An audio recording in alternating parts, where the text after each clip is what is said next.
हां, prove that if the line is perpendicular to one of the two parallel lines then it is also perpendicular to other lines. मग आता समजा एक line आहे, अशी एक लाईन काढली आपण ए बी, याला एक लाईन परपेंडिक्युलर आहे. परपेंडिक्युलर म्हणजे कितीचा अँगल बनतो 90. आणि दुसरी लाईन काढली समजा एल एम, कोणती एल एम. तर आपल्याला प्रूव्ह करायचा हा पण अँगल कितीचा राहील 90 डिग्रीचा. काय 90 डिग्रीचा. पण त्याच्यासाठी कंडिशन काय आहे, टू पॅरलल लाईन. मग आपण इथं लिहायचं लेट. आता दिलेलं आहे का, नावं दिलेलं आहे का, नाही नावं दिलेलं नाही म्हणून लेट म्हणायचं. समजा let line A B, line A B is parallel to line L M. आणि ही एक ट्रान्सव्हर्सल टाकू आपण P Q, and P Q is perpendicular to line P Q is perpendicular to line A B. एका लाईनला perpendicular म्हटलेलं आहे कोणत्या तरी. If the perpendicular to one line, मग एका लाईनला परपेंडिक्युलर दाखवलं आपण. यांना नाव देऊ एक्स आणि वाय. या ठिकाणी परपेंडिक्युलर आहे. आता दोन लाईन पॅरलल असल्या तर त्याच्यातला अँगल कितीचा असतो 90 डिग्री. आता मला सांगा हा जो अँगल आहे B X Y, angle B X Y हा किती राहील रे. बघा इकडे लक्ष द्या, angle B X Y plus angle P X B यांची बेरीज किती राहील 180 डिग्री. का, लाईनवर आहे ना ते अँगल, सप्लिमेंटरी अँगल म्हणतो त्यांना. कोणते अँगल, सप्लिमेंटरी अँगल. सप्लिमेंटरी अँगलची बेरीज किती राहत असते 180. बघा 3 अँगल असतात corresponding alternate opposite.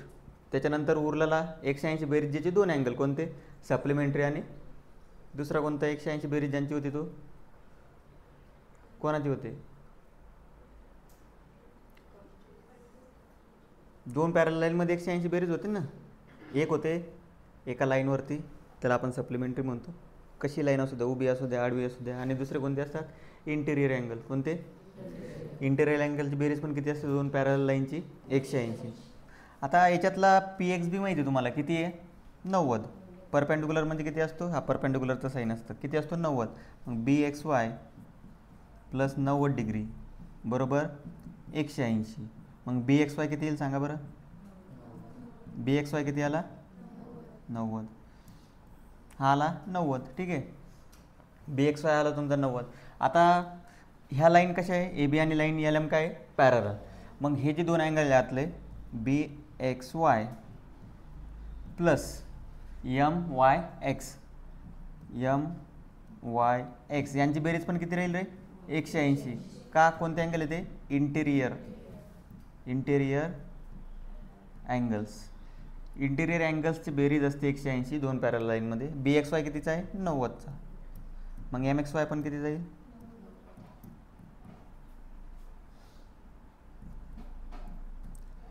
M Y x पण तुमचा आला 90 डिग्री. काय आला 90 डिग्री. आता एम वाय एक्स 90 डिग्री आला तुमचा. ठीक आहे, एम वाय एक्स किती आला 90 डिग्री. हा 90 डिग्री आला, याचा अर्थ काय, ही लाईन पण काय आला परपेंडिक्युलर. हा पण अँगल कितीचा बनला 90. बस परपेंडिक्युलर म्हणजे आपल्याला तेवढं दाखवणं होतं. Prove that if a line is perpendicular to one of the two parallel line then it is perpendicular to other line also. म्हणजे या एल एमला पण ती परपेंडिक्युलर हे दाखवायचं होतं. एल एमला परपेंडिक्युलर कधी राहील ती, जेव्हा तो अँगल कितीचा असेल 90चा. कसं दाखवला कळालं, पहिले हा काढला, त्याच्यानंतर हा 2 अँगलची बेरीज 180 आणि ॲटोमॅटिकली हा किती आला मग 90. Therefore line P Q is also perpendicular to line L M. ठीक आहे, म्हणजे हा अँगल दिलेला होता त्यांनी 90. त्याच्याहून त्यांना सरळ सरळ परपेंडिक्युलर दाखवायचा अर्थ आपल्याला काय सांगितलं होतं, सरळ सरळ त्यांनी हा अँगल कितीचा दाखवा 90 डिग्रीचा. मग हा शेजारचा अँगल कितीचा आला 90. कारण 2 सप्लिमेंटरी अँगलची बेरीज किती असते 180. फक्त नावं दिलेली त्याला, हे नावामुळे जॉमेट्री अवघड वाटतं. बाकी आता तुम्हाला डायग्रामवर सांगितलं मी, या 2 अँगलची बेरीज 180. तुम्ही सांगसाल हा 90चा आहे, हा 90चा आहे. फक्त त्याला हे जर नेम दिला आपण तर थोडं अवघड वाटतं आपल्याला, सप्लिमेंटरी अँगल म्हणतात. मग या 2 अँगलची बेरीज किती आहे, इंटरनल अँगलची बेरीज 180 कोणते कोणते येते BXY घेतला. दुसरा कोणता आहे MYX BXY 90 काढलेला आहे. MYX किती आला 90. हा 90 आला म्हणजेच ती लाईन काय त्याला परपेंडिक्युलर आहे. ठीक आहे, लिहून घ्या.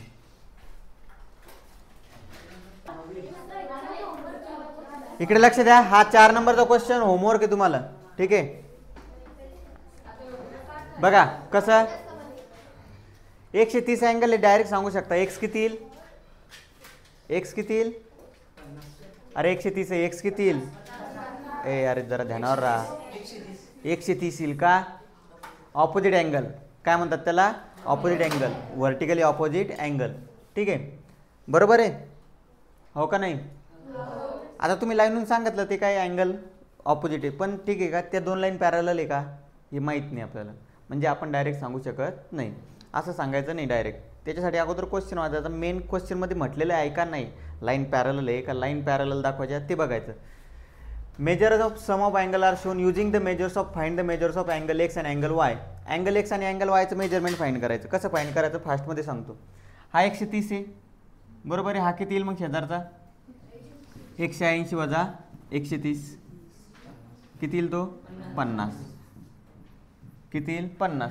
मग हा जर 50 आहे तर हा किती येईल तो परत काय येईल 180 वजा 50 म्हणजे तो पण किती येईल 130. ठीक आहे, हा झाला 130. कळालं. आता हा अँगल डायरेक्ट 130 येऊ शकतो कारण ऑपोजिट अँगल सारखेच असतात. पॅरलल लाईनची त्याला गरज नसते तसं पाहिलं तर. आता दुसरा आहे वाय. हा वाय पण किती येईल 50 येईल कारण ऑपोजिट अँगल येतो. हे करायची गरज नाही एवढी तुम्हाला. ऑपोजिट अँगल कसे डायरेक्ट इक्वल असतात. ठीक आहे, एक्स आला तुमचा 150 कोणते अँगल ऑपोजिट. वाय किती येईल 50. याला काय म्हणतो आपण vertically opposite angle vertically opposite angle. ठीक आहे, आता त्यांनी काय म्हटलं तुम्हाला लाईन एल आणि लाईन एम पॅरलल दाखवायची. आता हा किती आहे 130 हा किती आहे 50. या दोन अँगलची बेरीज किती आहे 180. मग बाय इंटिरियर अँगल टेस्ट ह्या दोन लाईन कशा आहे पॅरलल. शिकवलेलं आहे तुम्ही चेक करू शकता. दोन लाईनमधल्या अँगलची बेरीज जर 180 असेल तर त्या लाईन कशा असतात पॅरलल. ठीक आहे, तेवढं करा घरी विचार करा जरा त्याच्यावर. Next question 5 number. रेशो दिलेला आहे तुम्हाला. लाईन कोणत्या कोणत्या पॅरलल बघा. Line AB is parallel to line CD आणि त्याच्यानंतर तिसरी लाईन कोणती आहे EF. लाईन EF या सगळ्या लाईन काय आहे पॅरलल. आता या दोन अँगलची बेरीज किती असते या दोन अँगलची बेरीज 180. त्यांचा रेशो दिलेला आहे तुम्हाला. वाय आणि झेडचा रेशो दिलेला आहे का. वाय आणि झेडचा रेशो दिलेला आहे 3:7.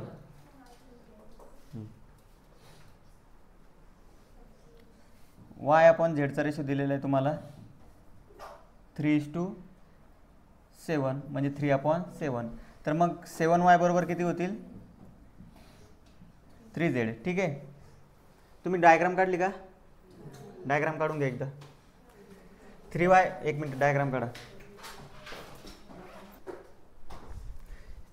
हा जो y इज इक्वल टू काय होईल मग y इज इक्वल टू होईल तुमचं 3/7 आणि z. याला एक नंबर द्या. ठीक आहे, आता x आणि y यांची बेरीज किती राहील 9. Angle x plus angle y बरोबर किती राहील 180 डिग्री. कोणते अँगल इंटेरियर अँगल. ठीक आहे, आता अँगल एक्सला आपण अँगल आता बघा हा अँगल एक्स कोणाचा अल्टरनेटिव्ह रे झेडचा दिसतो तुम्हाला 9. अँगल एक्स हा कोणाचा अल्टरनेट अँगल आहे तुमचा झेडचा. Angle X is equal to angle Z alternate angle. कोणते अँगल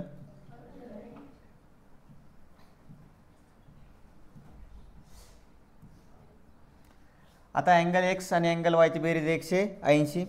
मग आता याच्यावरून बघा अँगल एक्सचा अल्टरनेट कोण आहे झेड. आता वायची किंमत काय टाकू शकतो आपण 3/7 झेड. बघा लक्ष द्या बरोबर. आता अँगल एक्स याचा 2 नंबर देऊ तेव्हा समजून जाईल तुम्हाला. From two angle X plus angle Y यांची बेरीज आहे तुमची 180. तर अँगल वायची आपण व्हॅल्यू काय टाकू शकतो 3/7 झेड. अँगल एक्स प्लस 3/7 बरोबर 180. ठीक आहे, पण हा झेड कोणाच्या बरोबर आहे रे? एक्सच्या. मग इथं झेडच्या ऐवजी काय टाकू शकतो आपण? एक्स. परत लक्ष द्या बरोबर. Angle X plus 3/7 X is equal to 180. कुठून चेंज केला हा? फ्रॉम 3.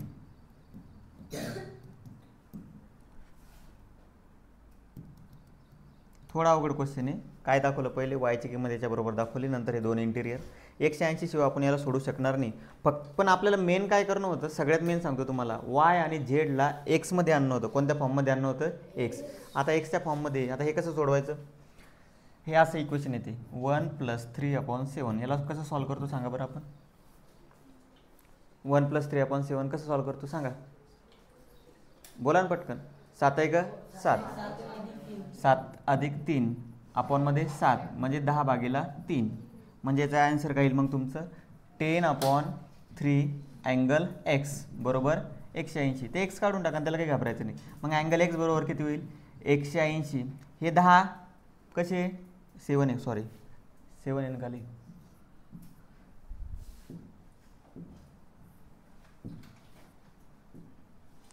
हे 10 मल्टिप्लिकेशनमध्ये इकडे गेल्यावर काय होतील?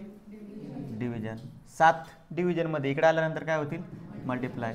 0 0 कटलं. अँगल एक्स बरोबर किती आला? 18×7. कितीला अँगल एक्सची किंमत? 18×7. ते पण मीच सांगू.